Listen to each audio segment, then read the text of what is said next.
Hello guys, இந்த வீடியோவில் நம்ம ரீசெண்டாக லான்ச் ஆகிருக்க INFINIX NOTE 12 Pro-ஓட டீடைல்டு வீடியோ தான் பார்க்க போகிறோம். INFINIX NOTE 12 Pro இந்த பட்ஜெட் செக்மெண்ட்டுக்கு எப்படி இருக்குது, இந்த மொபைலை கன்சிடர் பண்ணலாமா, இல்லை இந்த பட்ஜெட் செக்மெண்ட்டில் இருக்க மற்ற மொபைல்ஸை கம்பேர் பண்ணலாமா, இந்த மொபைலோட பாசிட்டிவ் என்ன நெகட்டிவ் என்ன போன்ற எல்லா விஷயத்தையும் இந்த வீடியோவில் டீடைலாக டிஸ்கஸ் பண்ணலாம். ஸோ INFINIX NOTE 12 Pro வாங்கலாம் அப்படின்னு சொல்லிட்டு உங்களுக்கு ஒரு ஐடியா இருந்தது தான் இந்த வீடியோ ஸ்கிப் பண்ணாமல் கடைசி வரைக்கும் பாருங்கள். கண்டிப்பாக உங்களுக்கு ஒரு ஐடியா கிடைக்கும். Hello guys, welcome to detail tech Tamil. இப்போ நம்ம இந்த வீடியோக்குள்ளே போகலாம். ஃபர்ஸ்ட் பில்ட் அண்ட் டிசைன்லேருந்து ஸ்டார்ட் பண்ணிடலாம். பில்டு பொறுத்த வரைக்கும் நமக்கு ஃப்ரண்ட்டில் Gorilla Glass 3 ப்ரொடக்ட் பண்ணியிருக்காங்க. அண்ட் பேக் பிளாஸ்டிக் பேக் தான் கொடுத்துருக்காங்க. டிசைன் கன்சோல் டிசைன் தான், ஃபிங்கர் பிரிண்ட் சென்சர் இங்கே சைட் மோட்டரில் கொடுத்துருக்காங்க. இந்த மொபைலோட திக்னஸ் 7.8 mm வருது. அண்ட் வெயிட் 188 grams கொடுத்துருக்காங்க. ஸோ வெயிட்டும் சரி திக்னஸும் சரி கொஞ்சம் கம்மியாகவே கொடுத்துருக்காங்க. இது ஒரு டிசென்ட்டான விஷயம். அண்ட் ப்ரொடக்ஷனுமே ஃப்ரண்ட்டில் Gorilla Glass 3 கொடுத்துருக்காங்க. ஸோ ஓரளவுக்கு டிசென்ட்டாக இருக்குது ப்ரொடக்ஷனுமே. என்ன தான் பிளாஸ்டிக் பேக் கொடுத்துருந்தாலும் டிசைன் ஓரளவுக்கு டிசென்ட்டாக இருக்குது. So build and design segment இங்கே ஓவரால் நல்லா பண்ணியிருக்காங்க அப்படின்னு சொல்லலாம். பட் எக்ஸ்ட்ராடினரி இல்லை, ஓரளவுக்கு டிசென்ட்டாக இருக்குது. இப்போ நம்ம டிஸ்பிளே பற்றி பார்க்கலாம்.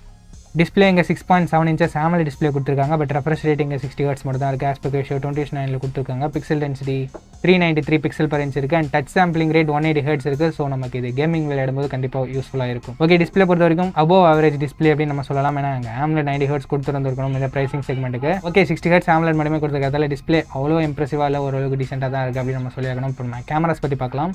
கேமராஸ் பொறுத்த வரைக்கும் இங்கே 108 MP ட்ரிபிள் கேமரா செட்டப் தந்துருக்காங்க. 108 MP primary camera, 2+2 MP depth and macro sensor தான் கொடுத்துருக்காங்க. இங்கே வைட் ஆங்கிள் கொடுத்துருந்தா ஓரளவுக்கு டிசென்ட்டான கேமரா செட்டப் வந்திருக்கும். பட் அவங்க தரல.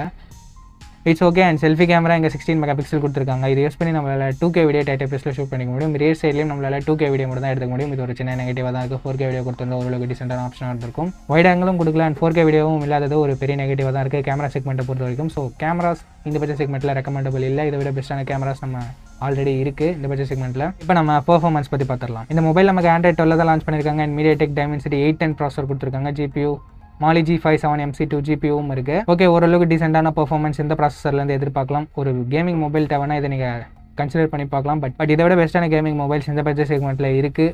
அதுக்கான டெடிகேட்டட் வீடியோ நம்ம சேனல் ஆல்ரெடி இருக்குது. வேணும்னா செக் பண்ணி பாருங்கள். டிஸ்கிரிப்ஷனில் லிங்க் இருக்கும். அண்ட் ஐகார்ட்லேயும் தர வேணும்னா செக் பண்ணி பாருங்கள் கைஸ். கண்டிப்பாக யூஸ்ஃபுல்லாக இருக்கும். ஓகே, இந்த பட்ஜெட் செக்மெண்ட்டுக்கு இந்த ப்ராசஸர் கொஞ்சம் கம்மியான ப்ராசஸர் தான். பட் ஓகே தான் அப்படின்னு நம்ம சொல்லியாகணும். ஸோ பெர்ஃபார்மன்ஸ் இந்த மொபைல் ஆவரேஜாக இருக்குது அப்படின்னு நம்ம சொல்லலாம் இந்த பட்ஜெட் செக்மெண்ட்டுக்கு. இப்போ நம்ம பேட்டரி எப்படி இருக்குது அப்படின்றத பற்றி பார்த்துடலாம். பேட்டரி இங்கே 5000 mAh பேட்டரி கொடுத்துருக்காங்க. சார்ஜிங் 33 watt ஃபாஸ்ட் சார்ஜர் பாக்ஸில் இன்க்ளூட் பண்ணியிருக்காங்க. இங்கே AMOLED 60 Hz மட்டுமே இருக்கிறதால 1 day to 1.5 days battery backup இருக்கும் அப்படின்றத நம்ம எதிர்பார்க்கலாம். இப்போ நம்ம எக்ஸ்ட்ரா ஃபீச்சர்ஸ் என்னென்ன இருக்குது அப்படின்றத பற்றி பார்த்துடலாம். நமக்கு இங்கே 3.5 mm ஆடியோ ஜாக் கொடுத்துருக்காங்க. ஸ்டீரியோ ஸ்பீக்கர்ஸ் கொடுத்துருக்காங்க. அண்ட் டெடிகேட்டட் SD கார்ட் ஸ்லாட்டும் கொடுத்துருக்காங்க. ஸோ எக்ஸ்ட்ரா ஃபீச்சர்ஸ் பொறுத்த வரைக்கும் எந்த பிரச்சனையும் இல்லை INFINIX NOTE 12 Proவில். இப்போ நம்ம ஸ்டோரேஜ் அண்ட் ப்ரைசிங் பற்றி பார்க்கலாம். இந்த மொபைலோட 8GB 128GB வரை நமக்கு 18000 ப்ரைஸ் பண்ணியிருக்காங்க. 18000 பார்க்கும்போது நமக்கு இந்த மொபைலில் பெருசாக சொல்லிக்கிறதுக்கு எதுவும் இல்லை கைஸ். உண்மையாக சொல்ல போனால் அப்படி தான். பெர்ஃபார்மன்ஸ் ஓரளவுக்கு டிசென்ட்டாக இருக்குது. பேட்டரி ஓரளவுக்கு டிசென்ட்டாக இருக்குது. டிஸ்பிளேவுமே டிசென்ட்டாக இருக்குது. பட் கேமராஸ் கொஞ்சம் அபோவ் ஆவரேஜ் அப்படின்னு தான் நம்ம சொல்லி ஆகணும். ஓகே, ஓவராலாக பார்க்கும்போது ஓரளவுக்கு டீசென்ட்டான மொபைல் தான். பட் இது ரெக்கமெண்டபிளான மொபைல் இல்லை கைஸ். ஏன்னா இந்த பட்ஜெட் செக்மெண்ட்டில் ஆல்ரெடி Poco X4 Pro இருக்குது, Moto G71 போன்ற நிறைய மொபைல்ஸ் இருக்குது. அண்ட் கேமிங்காக பார்த்தா கூட நமக்கு Realme 9 speed edition, Realme 9 Pro அந்த மாதிரியான மொபைல்ஸ் இருக்குது. ஸோ அந்த மொபைல்ஸ்லாம் தவிர்த்து INFINIX என்னால் ரெக்கமெண்ட் பண்ண முடியாது. ஓகே, நீங்கள் சொல்லுங்கள், இந்த மொபைலோட ஸ்பெசிஃபிகேஷன்ஸ்லாம் பார்த்துருப்பீங்க. இந்த மொபைல் உங்களுக்கு பிடிச்சிருக்கா? இந்த பட்ஜெட் செக்மெண்ட்டில் இருக்க வேறு மொபைல்ஸை கன்சிடர் பண்ணுவீங்களா, இல்லை INFINIX NOTE 12 Proவே நீங்கள் கன்சிடர் பண்ணுவீங்களா?